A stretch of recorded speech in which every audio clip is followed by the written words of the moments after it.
அன்னதானம் அன்னையாக வந்தாய்,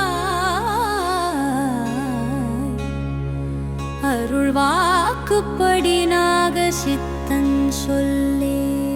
காண வரும் பக்தர்க்கெல்லாம் நீயே, பசியை போக்கும் கணக்கணேந்தல் கருணை தாயே. துன்பத்திலும் காத்து நின்றாயே.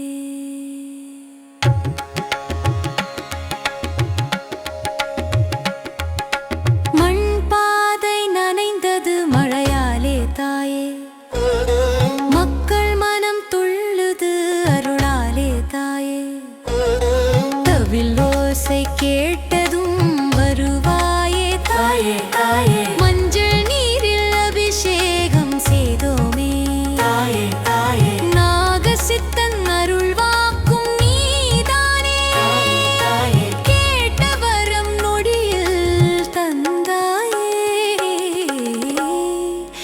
நீயே. சோலக்காட்டு சுயம்பே அன்னலக்ஷ்மி வடிவே, சக்தி மயிலே கருணை கடலே சோலை வாசம்